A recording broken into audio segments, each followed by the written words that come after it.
Where should I be looking here? Just anywhere. You guys? Not? Yeah, Okay. yeah. Oh, yeah, whatever you want to Okay. do. Yeah. We don't care. we're we're not that crew. You Yeah. know what I mean? What kind of outfits you been hanging out with? You know? We're not even sure his camera's working. It's plugged in though. All right, Michael Katz here, covering Ole Miss live from SEC Media Days. How's it going, brother? It's great to have you back on. I can't believe the season is already here. I swear it was just like baseball season, and then I had 2 weeks off, and then I came back and I had 2 days back in Oxford, and it was like, all right, let's do football. It's crazy. It's exciting though. I'm really excited. What's it like covering Ole Miss, given the fact that every offseason we say the same damn thing? Mm-hmm. No idea what to make of this team because of the portal. Now you got some coaching transition.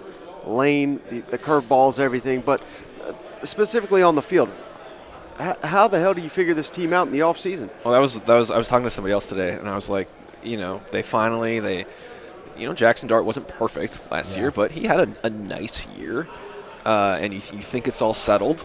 And then you bring in a guy who started 4 years at Oklahoma State and a 4-star kid who played at LSU, and it's like it just gets more confusing every time, and it's never simple in Oxford. But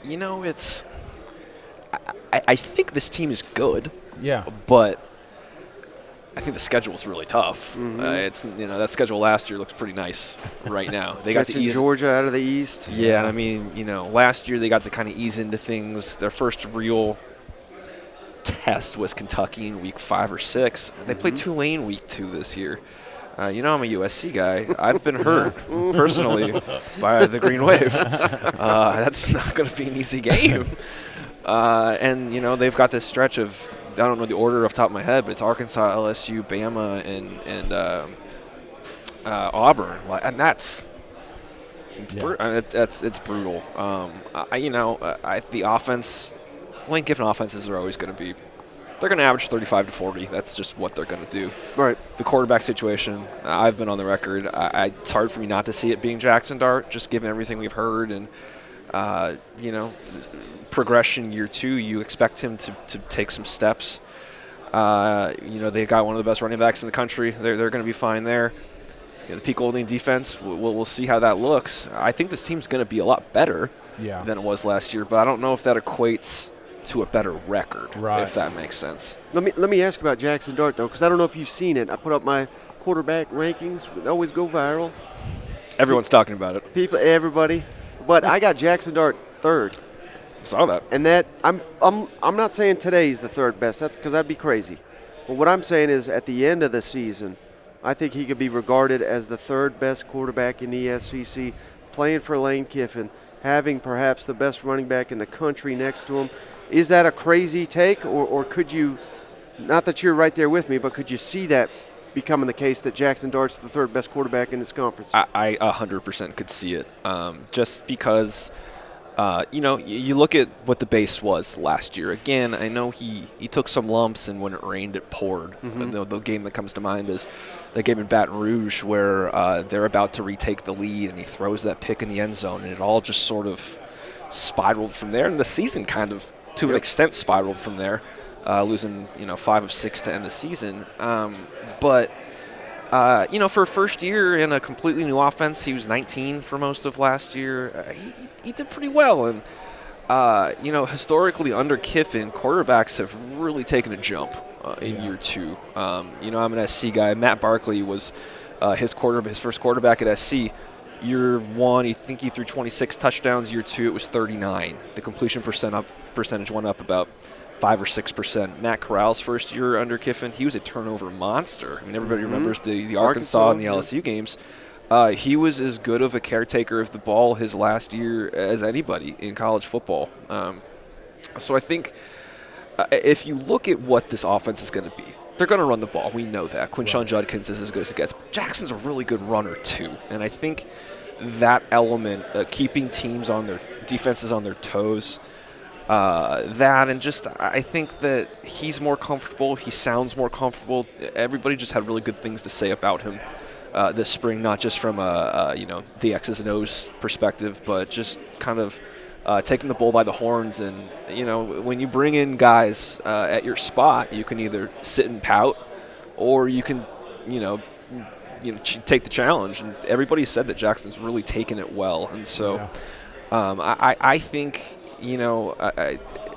it's always hard to know what the numbers will look like, but I wouldn't be surprised if he has a really nice year because, one, I think he's really, really talented, and two, Lane Kiffin tends to put quarterbacks in a really good spot. Oh, yeah. Now, is this the one that reported Lane going to Auburn? No, I'm just kidding. Brother, we're not, that was a fun week. Oh man, I'm messing with you. I listened to Lane in there, and it was kind of a breath of fresh air for some of the coach speak we've heard this week. Clearly, he's trying to get a couple things out there: the NIL, the 2 transfer portals. Let me ask you, knowing Lane, if he could pick one right now, would he want the NIL taken care of, or would he switch back the portal to one window and make it a little bit easier there? That's a really good question. It's always dangerous to try to get in the mind of anybody. But I would probably say the NIL thing, just because the term free agency has come up a lot with Lane, and I think we all remember his salary cap comments in regards to another school in this conference last year that happens to be in Texas. I think that, if that got sorted out, I don't think the rest of it manifests itself the same way, because then it's just guys looking for playing time and that kind of thing. I think the NIL, and he said it, he is in support of players getting paid. That's never been the issue. It's not equal because not every school is playing with the same budget. Yeah, exactly.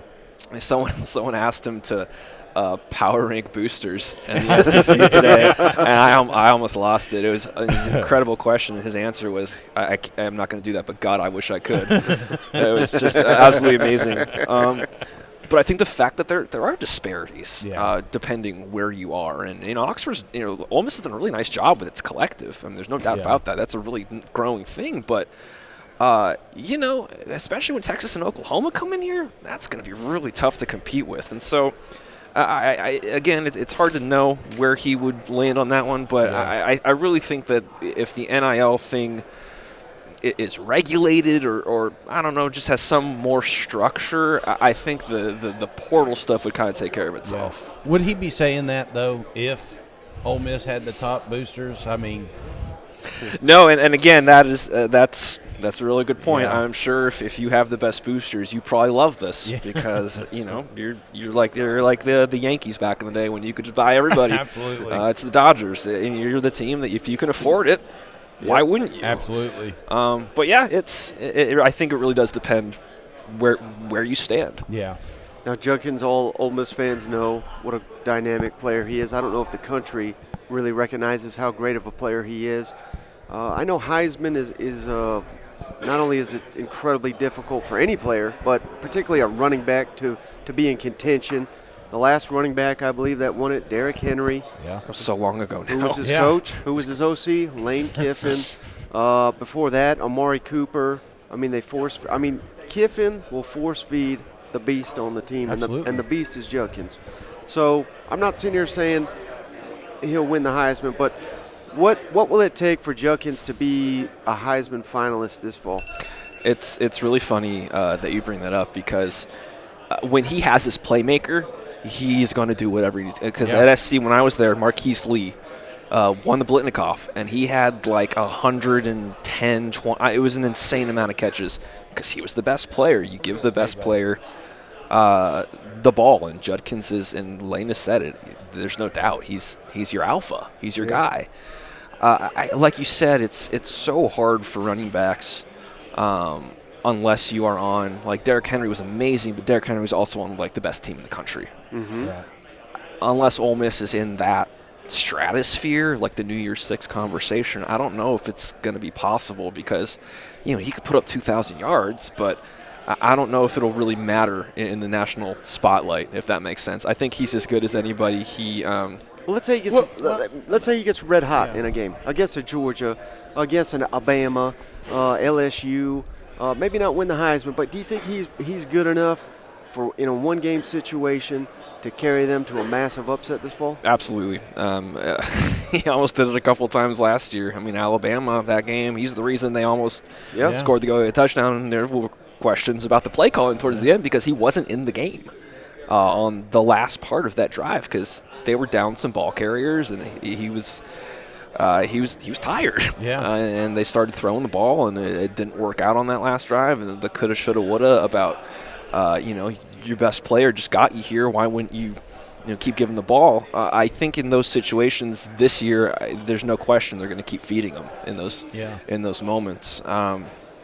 I think he's dynamic, and I think the thing this year too is, and we saw this a little bit in the spring. I know it's dangerous to look at spring football as like anything of note, but especially for Kiffin. Yes, I mean, he's just let's light up the damn scoreboard. No, exactly, but.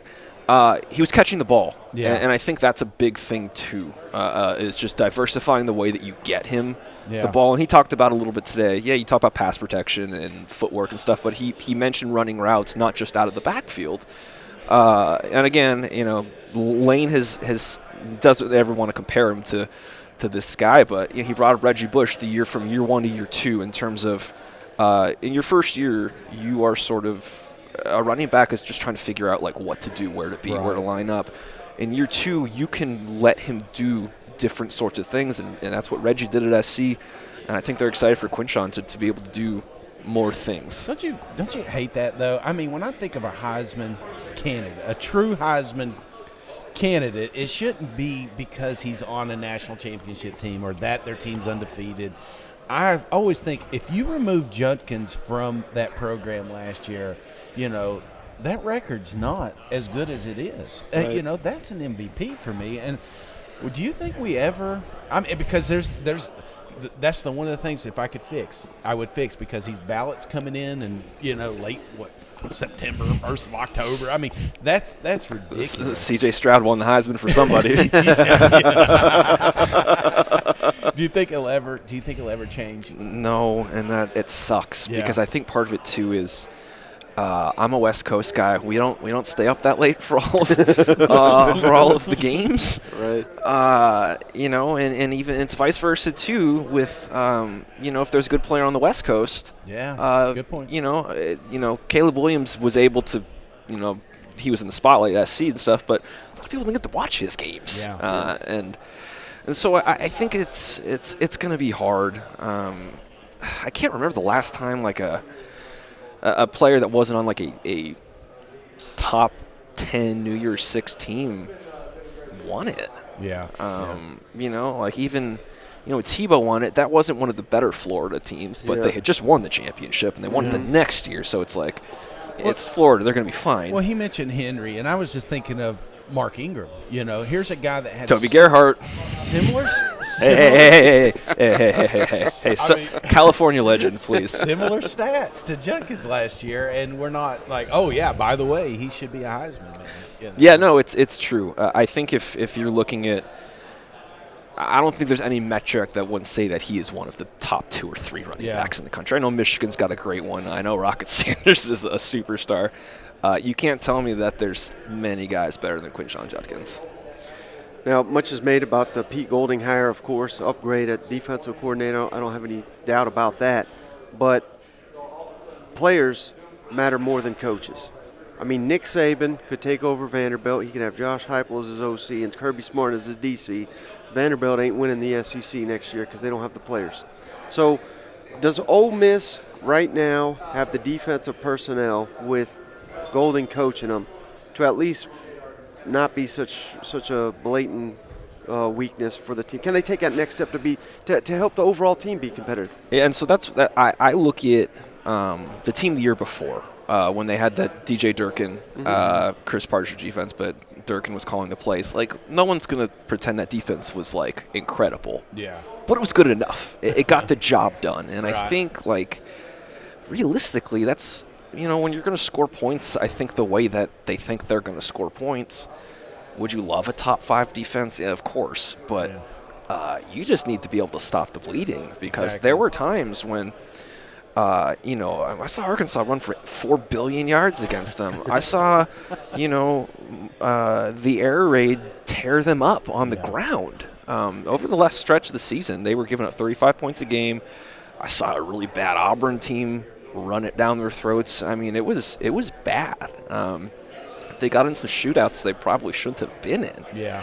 And so I think that, Golding, I know depending on if you're a Bama fan or an Ole Miss fan, you're really excited that he either left or that he's your guy now. I know Nick Saban's always spoken really highly of him, but I know some fans had some, maybe thought the defense should have been better. But I think Ole Miss fans are really excited because he's an established name. People know him. He's a great recruiter. Mm-hmm. And two, there's always been questions about, like, how invested is Lane, right? Every year we play the song and dance. Last year it got very, very loud. We were dancing a lot.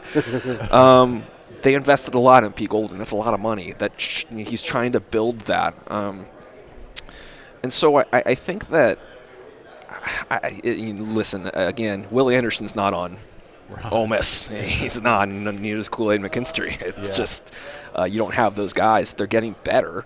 The portal's helped. It's how you fill in gaps, and the recruiting has gotten better. I think Suntrain Perkins is going to be a superstar.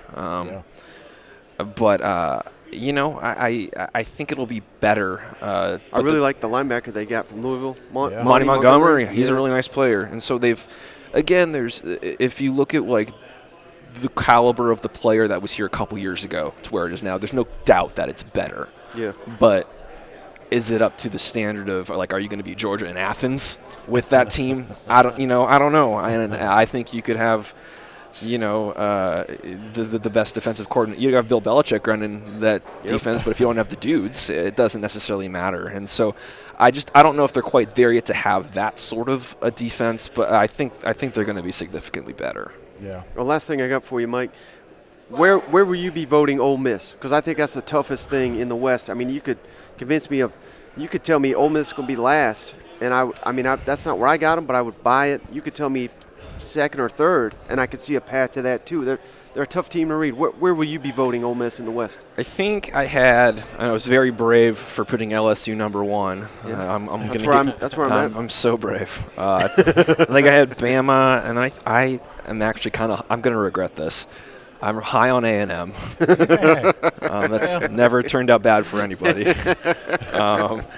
I think I had them fourth. It's kind of a toss-up with them in Arkansas for me, just because Arkansas is always kind of a hard team to get a grasp on too, because they're kind of inconsistent. One week they look like a top 10 team, then another week not so much. But I think they're right now a middle of the division team. I don't think that's a bad thing, but I think there's a lot of moving pieces in the middle of that division. Like I could talk myself into Auburn, if things go right, being number 4, because that's just it's Hugh Freeze. He's a good coach. They've got some talented guys. Like you could talk me into it. Yeah.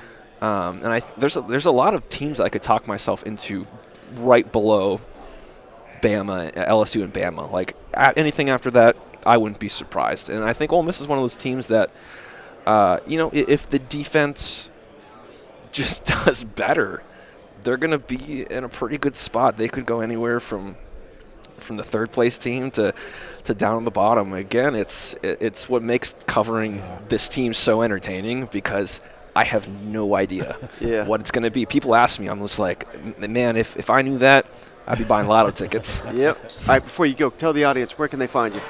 You can find me, for better or worse, on Twitter.com at Michael L. Katz, Katz, and at the Daily Journal's website, djournal.com.